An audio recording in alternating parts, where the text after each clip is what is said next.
हिरण्यकश्यप की बहन थी होलिका। उसने कहा, भैया मेरे पास एक वरदान में मिली हुई चादर है जिसे ओढ़ने के बाद अग्नि का कोई प्रभाव नहीं पड़ता। मैं प्रहलाद को लेकर अग्नि में बैठ जाती हूँ, चादर के कारण मैं तो बच जाऊंगी, प्रहलाद मर जाएगा, आप कष्ट मत करिए। हिरण्यकश्यप को यह आइडिया बहुत अच्छा लगा। उसने सिपाहियों से कहा कि भयंकर अग्निकुंड जलाओ। होलिका प्रहलाद को गोद में लेकर बैठी, लेकिन संयोग देखिए, भगवान का चमत्कार देखिए कि होलिका के शरीर से वो चादर फिसलकर भक्त प्रहलाद के ऊपर आ गिरी। प्रहलाद बच गए और होलिका जलकर भस्म हो गई।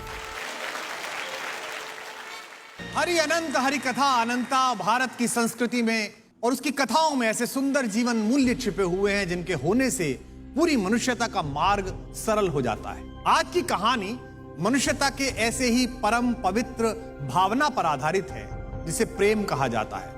और प्रेम का भी सबसे शुद्ध रूप और सबसे महत्वपूर्ण ऊंचाई है भक्ति। कथा है असुर कुल में जन्मे एक ऐसे बालक की भक्ति की भावना पर जिसकी शुद्धता पर श्री हरि भगवान विष्णु भी मोहित थे। हिरण्यकश्यप ने प्रजापति भगवान ब्रह्मा की आराधना की, भयंकर तप किया। वर्षों के तप के बाद ब्रह्मा प्रकट हुए और उन्होंने कहा, वत्स मैं तुम्हारी इस कठोर तपस्या से बहुत प्रसन्न हूं, मुझसे कोई वर मांगो। हिरण्यकश्यप ने तो इसी दिन के लिए घोर तप ही किया था। कोई भी समर्पण पूर्ण तप अगर अशुद्ध मन से किया जाए तो मांग भी अशुद्ध होती है। इसलिए धूर्तता के साथ उसने परमपिता से कहा, हे भगवान मैं अमर होना चाहता हूं। ब्रह्मा जी सुनकर चौंक गए और ब्रह्मा जी उसके अंदर की धूर्तता को भी भांप गए। उन्होंने कहा, वत्स मैंने यह सृष्टि भले बनाई है, लेकिन इसकी कुछ मर्यादाएं हैं। किसी को भी मैं अमरत्व का वरदान नहीं दे सकता, यह मेरी सीमाओं से बाहर है। इसके अतिरिक्त तुम जो भी मांगोगे मैं अवश्य दूंगा। हिरण्यकश्यप ने फिर चालाकी लड़ाई।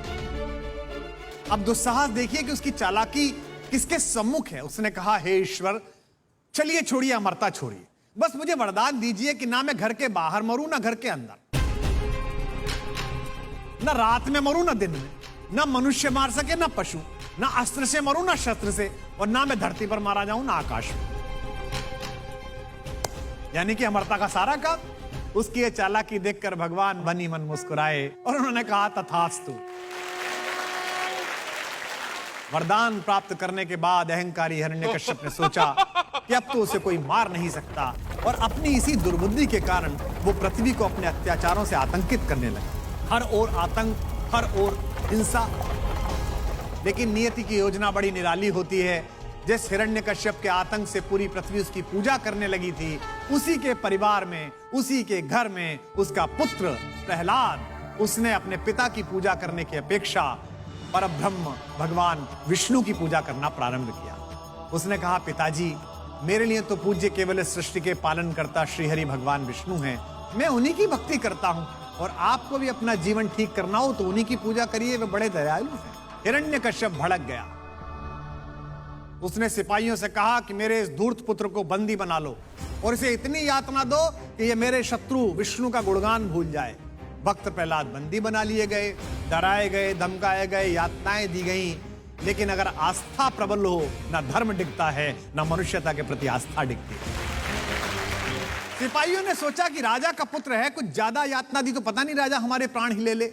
उन्होंने राजा से कहा कि महाराज इस बालक पर तो किसी दंड का असर नहीं हो रहा। हिरण्यकश्यप ने कहा, अच्छा तो फिर इसे प्राण दंड दे दो।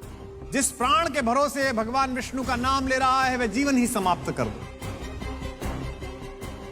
सिपाहियों ने कहा, यथाज्ञा पयति महाराज, जैसी आपकी आज्ञा। सिपाहियों ने एक बड़े पिंजरे के अंदर प्रहलाद को बिठाया, बहुत सारे सांप छोड़े। आश्चर्य की बात कि पृथ्वी को अपने फन पर धारण करने वाले के वे वंशज पृथ्वी के पालन करता विष्णु के उस भक्त को काटने की बजाय उसके चारों तरफ घेरा बनाकर उसकी रक्षा करने लगे।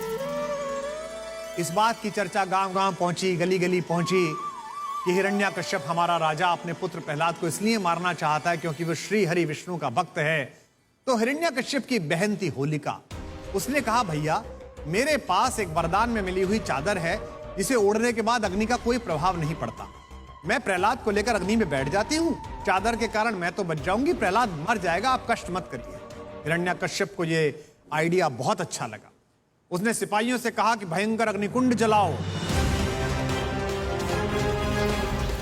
होलिका प्रहलाद को गोद में लेकर बैठी, लेकिन संयोग देखिए, भगवान का चमत्कार देखिए कि होलिका के शरीर से वो चादर फिसलकर भक्त प्रहलाद के ऊपर आ गिरी। प्रहलाद बच गए और होलिका जलकर भस्म हो गई। यह देखकर हिरण्यकश्यप आग बबूला हो गया। उसने कहा, मैं इसे स्वयं मारूंगा। सिपाहियों से कहा, सूर्यास्त के समय के प्रहलाद को बुलाओ और अपने घर की चौखट पर आकर उसने कहा, अब बता कहां है तेरा विष्णु। तो उसने कहा, पिताजी भगवान तो सब जगह हैं, आप भी पढ़िए ओम नमः भगवते वासुदेवाय, वे कहीं ना कहीं से प्रकट हो जाएंगे। जिस खंबे के सहारे टिककर हिरण्यकश्यप खड़ा हुआ था, दरवाजे के उस खंबे पर अपना मुक्का मारते हुए हिरण्यकश्यप ने कहा, इस खंबे में भी तेरा भगवान है? प्रहलाद ने कहा, वे कण कण में है, इसमें भी होंगे। उसने कहा, बाद में देखूंगा, पहले तेरे भगवान से मिलता हूं। उसने खंबे को फाड़ा, खंबा फटा और उसमें से एक अजीब आकृति निकली। भगवान विष्णु अपने नरसिंह अवतार में पैदा हुए, यानी कि धड़ नर का और मस्तक सिंह का। भगवान नरसिंह ने हिरण्यकश्यप को अपनी जांग पर रखा, अपने लंबे लंबे नाखूनों से उसको फाड़ दिया। जिस वरदान के कारण उसने पूरी पृथ्वी का जीना मुहाल किया था, उसकी एक शर्त भी नहीं टूटी। उससे कहा गया था, ना तू दिन में मारा जाएगा ना रात में। तो गोधूली यानी सूर्यास्त की बेला में उसका वध हुआ, जब दिन ढल चुका था और रात आई नहीं थी। न घर के बाहर मरेगा ना तो भीतर। भगवान ने ड्योढ़ी पर दरवाजे की चौखट पर उसको मारा। तीसरी शर्त, न नर मारेगा न पशु। तो भगवान नरसिंह आधे नर थे आधे पशु, दोनों में से एक नहीं थे। न अस्त्र मारेगा न शस्त्र, इसलिए अपने नाखूनों से मारा। इस प्रकार दुनिया को एक बड़े आतताई से मुक्ति मिली। लेकिन इस कथा का सार क्या है?